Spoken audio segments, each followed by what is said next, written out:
previously on the journey. Last time you saw me, I was finishing my season in Germany. But to give you the full context, we got to go all the way to the beginning. First, when I left home, 2019, to Bilbao, Spain. I got their eyes wide open, not knowing how difficult this journey was going to be.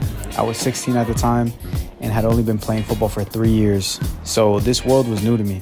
Anyways, the time I spent there was a success. I knew I needed a lot of work, so that's exactly what I did. I did so that I felt ready when I got back there. And my time in Bilbao, honestly, was really mixed. I spent a lot of my time on the bench or injured and was just really frustrated with the loneliness of being away from family for the first time and of being away from home. Although now I look back on the time I spent there really fondly, I experienced a lot of things for the first time and made a ton of memories, but that really wasn't the goal that I was there for. So I decided to take a huge risk and go to First Division in Uruguay. Uruguay was a big wake-up for me just to see the reality of a lot of footballers chasing the pro dream.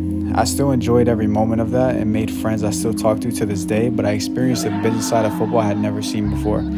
Ultimately, I ended up going back home and doing some other trials in North America and experienced similar things I did in Uruguay in terms of the business aspect. I kept working and got an opportunity to go back to Spain to play there.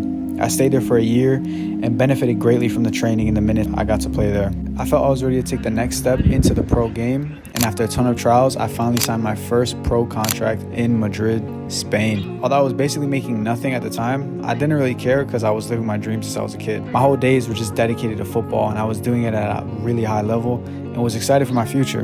Before I could even get my foot in the door, I broke my foot, pun intended. So my contract was terminated, and so I had to come back home and rehabbed, hoping for another opportunity. And weeks, I waited and I heard nothing. Until a week before the transfer window was going to close, I got an opportunity to go to Germany. And I signed another contract while I was there. And although it was difficult in terms of not knowing anyone and not knowing the language, I think I made the most of it. After a much-needed vacation, I went to Dubai.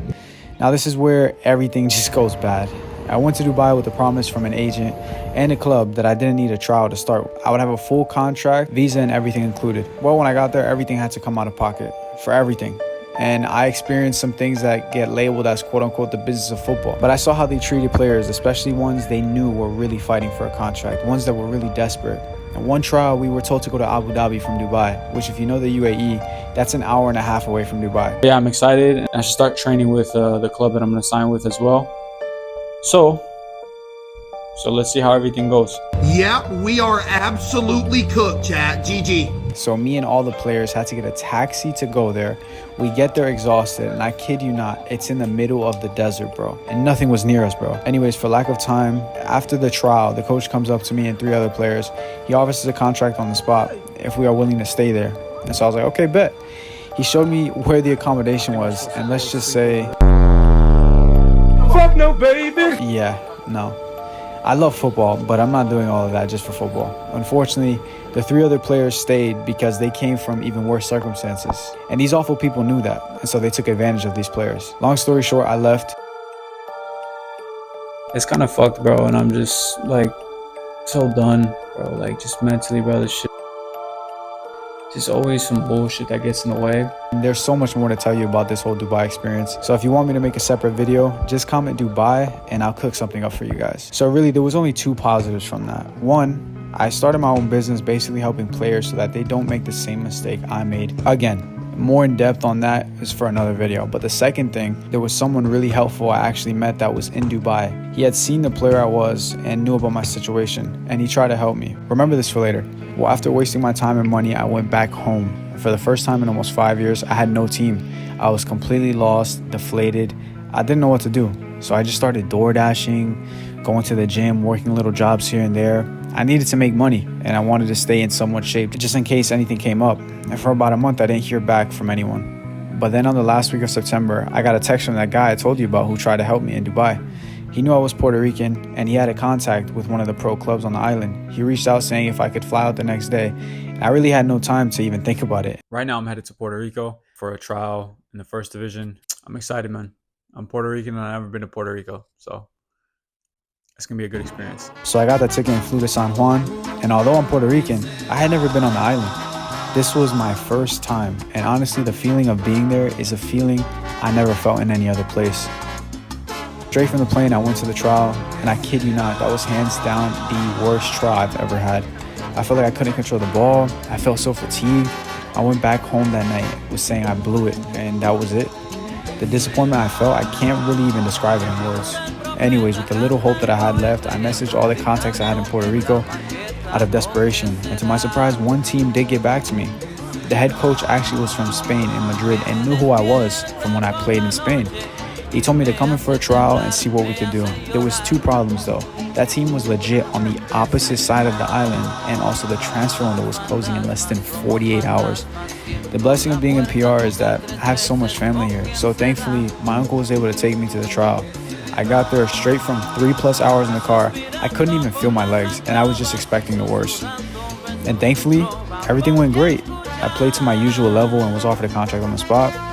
I signed it and went back to where I was staying for that night. And when I woke up, the coach from the first club I trialed had sent me a message saying that he wanted to sign me as well, but for even more money. Pedro, ¿cómo estás? ¿Cómo te va? Escúchame una cosita. A mí me gustaría que vos te incorpores con nosotros y que seas parte. From last night thinking I had nothing to that morning having 2 great options, I explained to him the situation and that I had signed with a different club, and he understood that. Only thing left was to get approval from the federation, and guess what? It was rejected. They saw that I had an international contract previously, and so that needed more time to process, and so the deal fell through, and it wouldn't be active until January. I was devastated, obviously, and felt like I was back to square one. Everything happens for a reason, bro. Like, I'm not bent out of shape because I know God has something. Like, I know God is working. Like, I don't have a doubt about that, bro. But thankfully, God doesn't see things like we do. He knew I needed to be back home for that season for so many personal reasons I won't even get into. But safe to say, God knew what he was doing. So that brings us to today. I've been here for about a week, started the preseason with my new club, got involved with the youth teams in the academy. I'm working on the business full time, and I was able to buy my first car, actually. God really be going crazy with the script, I tell you, bro. I made this video for all the ballers out there that can relate to me. There's so many of you guys that are capable of doing great things, and I'm not super talented or genetically gifted. I don't come from a football family. I wasn't brought up in an academy system. What you see is basically just a lot of work and sacrifice.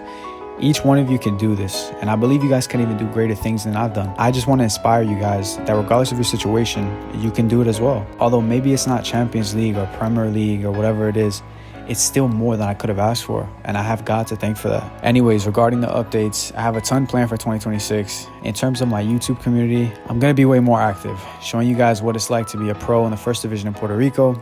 I'll explain more of the league and my team in the next video, but if you're curious and want to find more about the league, I put some links in the description for you guys. Anyways, that's really it. Thank you guys for your support over the years, and if there's one thing I can share before I end this video, is that Jesus loves you. Every moment he's looking out for you and protecting you, even sometimes from your own dreams and ambitions. God bless you guys. See you guys in the next video.